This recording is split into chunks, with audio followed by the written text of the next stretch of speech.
Haryana star देखने वाले सारे दर्शकों ने मिठू गुबाना की राम राम और नमस्ते।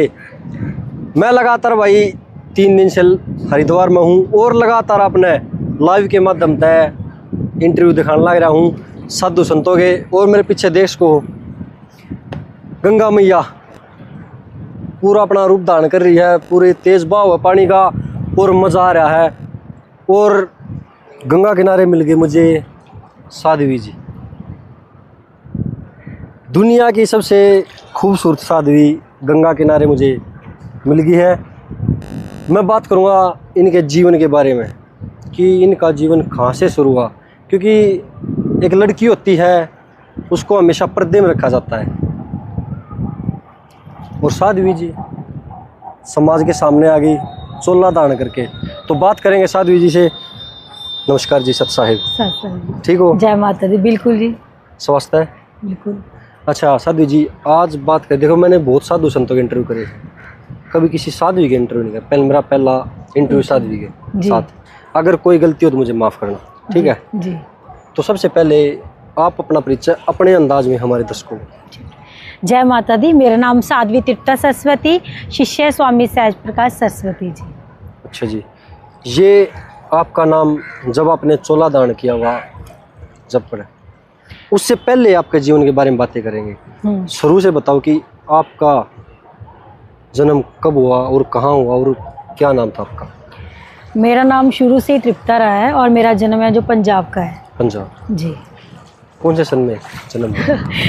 मेरा जन्म हुआ 84 बर्थ हूँ मैं 84 में हूँ। यानी कि 40 साल के हो गया जी। कैसे मन मना कि मैं साध्वी हूँ? मन तो देखो शुरू से ही भक्ति में ही लग रहे हैं, फैमिली की पूरी सपोर्ट थी, वो भक्ति में रहते तो ऐसे ही मन रहा हमारा शुरू से ही। लेकिन हमारे गुरुजी, उनकी इतनी कृपा रही हमारे ऊपर, तो उन्होंने ही, उनका इतना आशीर्वाद रहा कि उन्होंने हमें एकदम से संन्यास दिया और इस लाइन में ले आए। अच्छा, अब बात करेंगे आपकी स्टडी के बारे में। जी। कहाँ तक पढ़े हो? स्टडी मैंने MA BEd की है, अब मैं डबल MA कर रही हूँ फिलॉसफी से, गुरुकुल कांगड़ी से यूनिवर्सिटी है मेरी, वहाँ से मैं कर रही हूँ, पढ़ रही हूँ। तो सबसे बड़ी बात तो ये है कि भाई कहीं भी चले जाओ, कितने रह लो, हरिद्वार में कहीं भी, पर पढ़ाई ना छोड़ो। आध्यात्मिक ज्ञान भी हमें होना बहुत जरूरी है, किताबी ज्ञान भी हमें होना बहुत जरूरी है। जब आप बचपन में थे जी, पहली क्लास में गए, दूसरी में गए, तीसरी में गए, कैसा जीवन चला वहाँ से? बहुत अच्छा जीवन रहा है शुरू से ही, मतलब कि आध्यात्मिक के साथ साथ तो दूसरी स्टडी भी की है, सारी दुनियादारी भी देखी है, ऐसी बात नहीं है। समाज में रहते हुए जो जो समाज में घटित हुआ उन सारी चीज़ों में अनुभव किया है कि कुछ चीज़ें ऐसी हैं जो हमें मतलब कि अच्छी भी नहीं लगी, लेकिन उनसे बिछड़े हैं, उनसे कुछ सीखा ही है हमने। अच्छा, ऐसा अच्छा एक्सपीरियंस रहा है हमारी लाइफ का। परिवार में कौन कौन थे? परिवार में मेरे 2 भाई हैं, 2 बहनें हैं। 2 भाई 2 बहनें। आपसे बड़े हैं? नहीं, एक बहन मेरे से बड़े हैं, बाकी सारे छोटे हैं। माता पिता? माता मेरे फादर साहब तो नहीं है, माता जी हैं। आपके आने से पहले गुजर चुके थे? हाँ जी, वो पहले ही चले गए थे। अच्छा, अब बात करेंगे आपके 10th 11th 12th के बारे में, जैसे आपने स्टडी करी। जी। उस टाइम पर कभी, देखो आप जवान अवस्था में थे, जी, उस टाइम पे कभी आपको किसी लड़के से प्रेम प्रसंग हुआ या अट्रैक्शन हुई? नहीं, ऐसा कुछ नहीं। देखो, विचार तो सब में चलते ही रहते हैं, विचारों के ऊपर अमल करना गलती है। विचारों तो सबके अंदर आते हैं, चले जाते हैं, लेकिन उस टाइम पे 10th +2 में उस टाइम पे इतना खराब माहौल नहीं था जो अब है। अच्छा। अब तो इन चीज़ों में मतलब कि बच्चे बच्चियाँ इन चीज़ों में ज़्यादा पड़ जाते हैं, 10th 8th क्लास में भी होने लगी ये चीज़ें। लेकिन उस टाइम पे तो हमारा तो जो था कि लड़कों के साथ खेलना था, उनके साथ ही खेलना, जाना आना, स्कूल में पढ़ना, इकट्ठे पढ़ते, इकट्ठे खाते पीते, ऐसा माहौल था। तो जिन चीज़ों से दूरी बनती है ना, उस चीज़ों में अट्रैक्शन होती है। तो हम तो शुरू से ऐसे अपने as a brother, as a दोस्त उन बच्चों के साथ, लड़कों के साथ रहे हैं, तो कभी ऐसी अट्रैक्शन हुई नहीं है हमें। अच्छा जी। जब पहली बार कॉलेज में गए थे जी, तो मन में क्या था? मन में मस्ती करेंगे, आज़ादी मिली है स्कूल से, अब अलग ही कुछ ज़िंदगी होगी, ये कुछ अलग मज़ा होगा, वो हकीकत बातें थी? नहीं, ऐसे मतलब कि सुना था, जो बड़े हमारे सीनियर्स दीदीज होते थे जैसे स्कूल में पढ़ते थे कि कॉलेज की लाइफ एक अलग ही होती है, उसमें बहुत चीज़ें ऐसी सीखते हैं। लेकिन जब कॉलेज लाइफ में लिखी तो उस टाइम पे बंदा एक मैच्योर हो जाता है, तो उनको कुछ चीज़ें अपने आप समझ में आने लग जाती हैं। हाँ, उस टाइम में मस्ती होती है अपने फ्रेंड सर्कल में, घूमना खाना पीना, वो चीज़ें तो होती हैं, लेकिन उस उम्र में बहुत कुछ सीखते भी है ना। आगे मैच्योर हो जाता है उस टाइम पे। अच्छा, उस टाइम पे कोई आपका फ्रेंड बना हो, स्कूल का हो या कॉलेज का हो, नहीं, मैंने जो आपको सबसे गहरा हो और अभी तक आपके साथ? नहीं, ऐसा कुछ नहीं है। मेरा बचपन से लेके और जब तक मेरे दादा साहब जी रह रहे हैं, दादाजी के साथ मेरा ऐसा मतलब कि एक बॉन्डिंग थी, मैं उनको अपना दोस्त मित्र सब कुछ मानती थी। अब वो कॉलेज में स्कूल में कुछ भी होना, सबसे पहले मैं उनको आके बताती थी। तो वैसे मैंने आपको जैसे पहले भी बताया कि कॉलेज में भी जैसे हमारे आस-पास पड़ोसी थे, लड़के थे, तो इकट्ठे रहते थे, इकट्ठे खाते पीते थे, तो अच्छी दोस्ती थी उनके साथ, अच्छा उठना बैठना था, ऐसी कोई बात नहीं है। कभी किसी लड़के के साथ कभी प्रेम प्रसंग है कि देखो, एक प्रेम होता है, एक अट्रैक्शन होती है, अट्रैक्शन तो ज़्यादा से ज़्यादा 1 महीना 2 महीने साल चल जाएगी, और एक प्रेम होता है कि बस देखो, प्रेम तो कृष्ण भगवान ने भी किया था, राधा ने भी किया था, भोले शंकर ने भी किया, पार्वती माता ने भी किया, तो कभी तृप्ता जी को भी? नहीं, ऐसा कुछ नहीं हुआ। ऐसा तो नहीं कभी भी हुआ कि किसी के साथ ऐसा कभी नहीं हो पाया, क्योंकि इस माहौल में रहते थे। क्योंकि पहले जो माहौल होते थे ना, उसमें पेरेंट्स पहले ही बता देते होते थे कि कोई गलती की तो फिर ऐसे हो जाएगा। कभी किसी ने प्रपोज किया? हाँ, ऐसा तो कह ही देते हैं, जैसे मन में किसी के विचार है। कभी कॉलेज में जाते टाइम, जैसे 15 अगस्त उस टाइम पे जनवरी में फंक्शन होते तो जाते थे। फंक्शन में लड़कों को बड़ा मजा आता है, जैसे कोई लड़की आएगी कपड़े पहन के, वो देखेंगे, बैठ जाएंगे, वो बताएंगे वो मेरी वाली है, वो बताएंगे मेरी वाली है। नहीं ऐसा नहीं, ऐसा कुछ नहीं था। पहला जो टाइम था बहुत अच्छा टाइम था, ऐसी कोई बातें नहीं थी। अब ये थोड़ा सा ज्यादा होने लग गया। पहले तो नॉर्मल चीजें होती थी, हर कोई बहन भाई दोस्तों की तरह रहता था, इतनी विचारों में गंदगी नहीं थी जो अब के समाज में होने लगी। ऐसा कुछ नहीं था पहले। नहीं। आप इस लाइन में जो आपने चोला दान कर रखा है, इस लाइन में शुरू में कहाँ मन बना कि मैं जाऊंगी इस लाइन में? बचपन से ही, बचपन पे मुझे था कि मुझे शादी नहीं करवानी है। तो क्यों मुझे था बचपन में, मन में क्या ऐसा था कि शादी नहीं करवानी? कुछ चीज़ें ऐसी होती कि समाज में रहते हैं, कुछ चीज़ें ऐसी देख लेते हैं कि एक नफरत सी होने लग जाती कि ऐसी भी लाइफ से अच्छा है तो एक अच्छा मतलब कि इस लाइन में चले जाएं।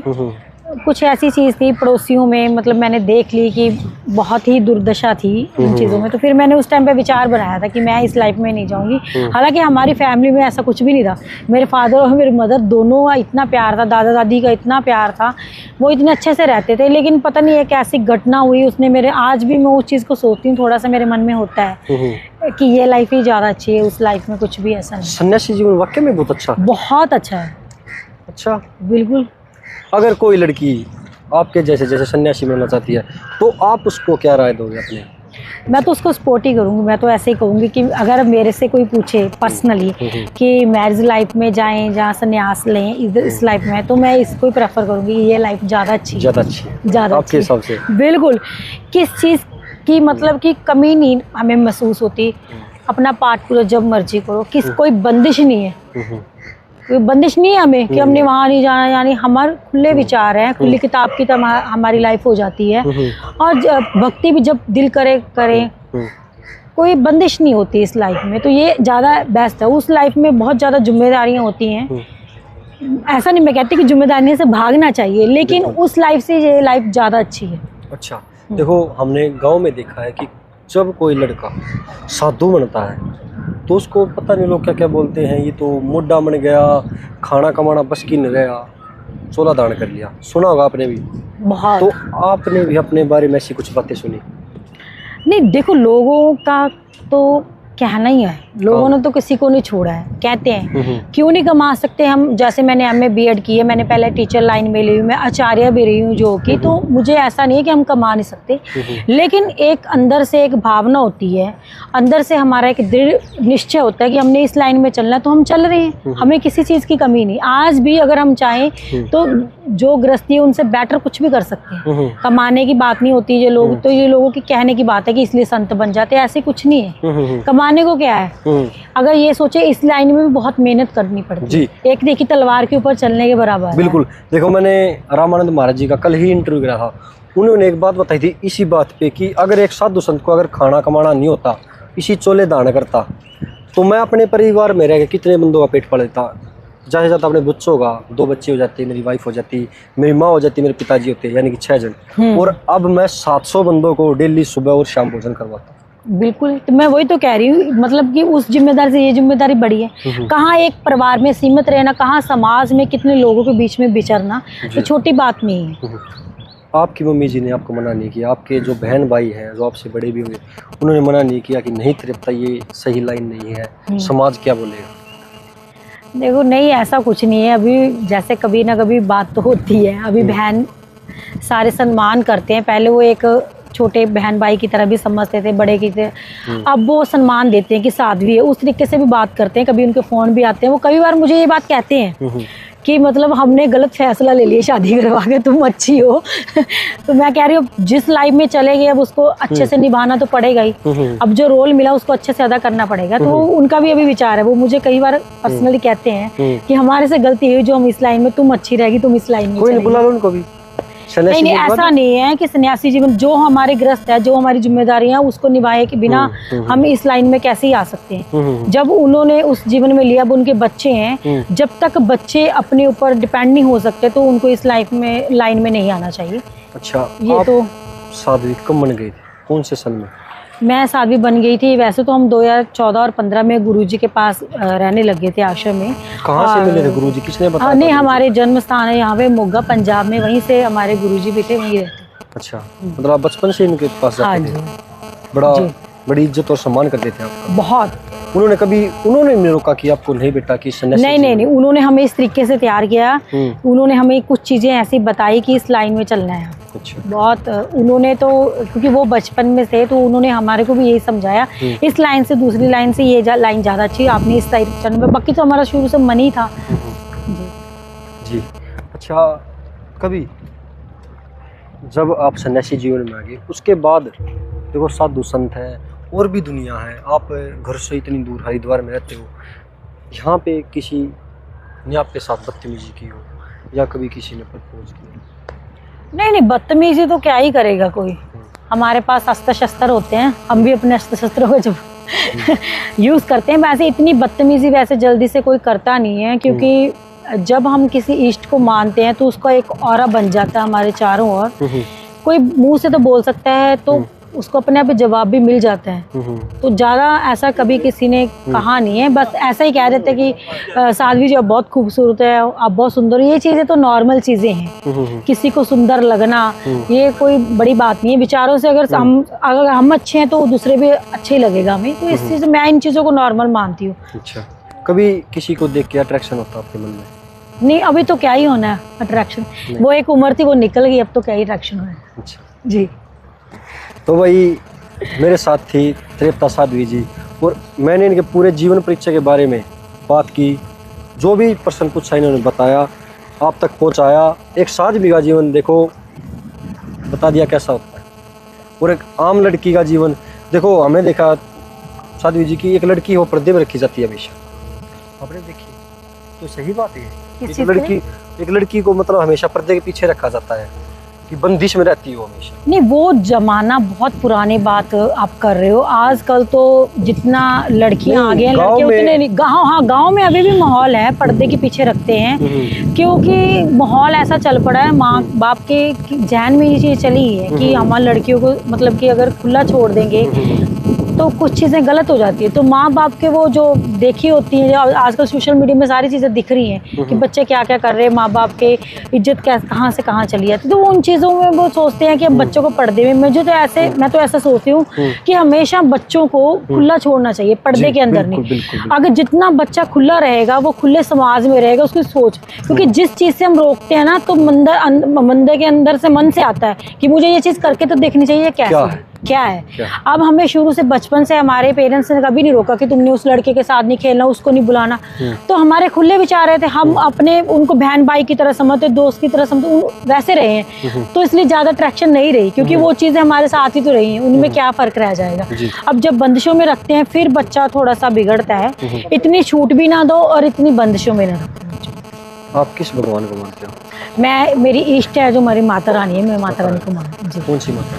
बगलामुखी माता। गंगामुखी। हाँ, पिताम्बर। जो दर्शक देख रहे हैं उनको क्या संदेश देना चाहते हो? गंगा किनारे खड़े हो, जो पीछे पहाड़ हैं और वादियों खड़े हो, क्या कहना चाहते हो? जय कहेंगे कि हरिद्वार में आप मर्यादा के साथ आएँ, शुद्धता के साथ स्नान करें, एक मर्यादा रखें, एक मन में श्रद्धा रखें कि गंगा जी में आए हैं। तो इसका कि कई लोग आते हैं, कूड़ा करकट यहाँ पे कर जाते हैं, जहाँ नशे करके यही नज़दीक पड़े रहते हैं। तो ये चीज़ें नहीं होनी चाहिए।